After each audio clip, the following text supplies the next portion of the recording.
जन्म मृत्यु विज्ञान भाग 1। नमस्ते। वैदिक विश्व इस YouTube चैनल पर आप सभी का स्वागत है। प्रस्तुत विषय केवल पठन का न होकर अनुभव का है। केवल पुस्तकें पढ़कर उस विषय में विश्वास रखने से क्या स्थिति होती है, इसका अनुभव भी महत्व रखता है। लेखक जब कॉलेज में पढ़ता था, उस समय लेखक के पढ़ने में एक ऐसी पुस्तक आई थी जो कि थियोसॉफिकल सोसाइटी के प्रवर्तक श्री लेडबिटर ने लिखी थी। उक्त पुस्तक में उन्होंने लिखा था कि वे स्वतः जड़ शरीर से बाहर निकलकर अपने लिंग शरीर से भौम पर गए थे। वहाँ के मानव अपने निजी कार्यों में विद्युत का उपयोग प्रचुर प्रमाण में करते दिखे।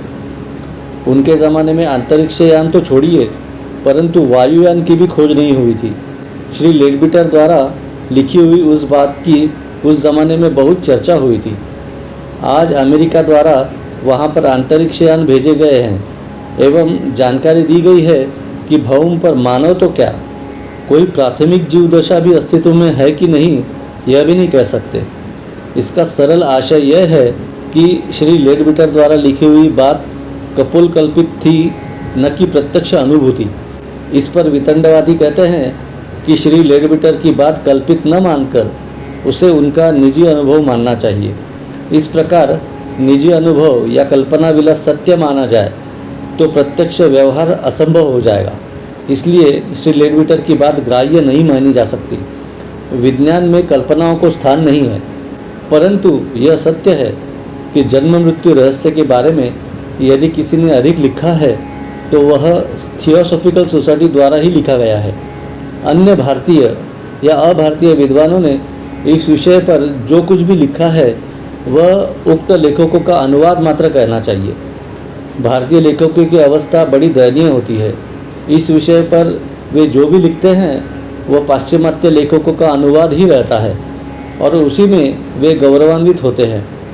पाश्चिमात्य लेखकों ने, जिनके धर्मपंथ में पुनर्जन्म नहीं माना गया है, इस विषय पर बहुत कुछ लिखा है और उनके लेखन के बिना अनुभव अनुवाद करने में ही भारतीय विद्वान स्वयं को प्रतिभावान मानते हैं।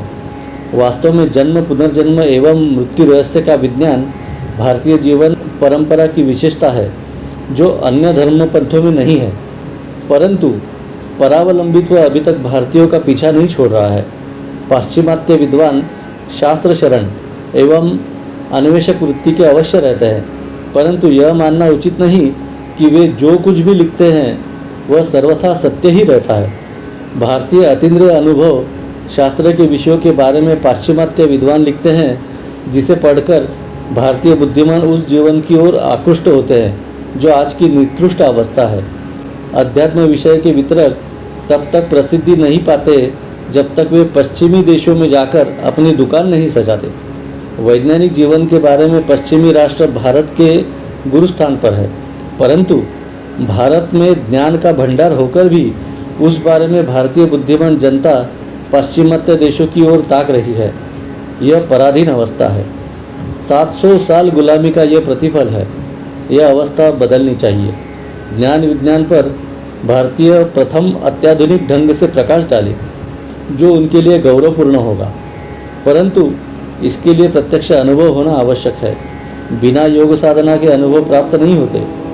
दिव्य अतीन्द्रिय शास्त्र केवल अनुभव शास्त्र है, वहाँ कल्पना का साम्राज्य नहीं है। 6-7 प्रकरण ऐसे हैं जो स्पष्टतया पुनर्जन्म के मानने पड़ेंगे। उक्त विषयों पर अखबार में लेखन करने की चेष्टा लेखक करता है, परंतु दुर्भाग्य कि पत्रचालक या जनता इन विषयों को विशेष महत्व नहीं देती।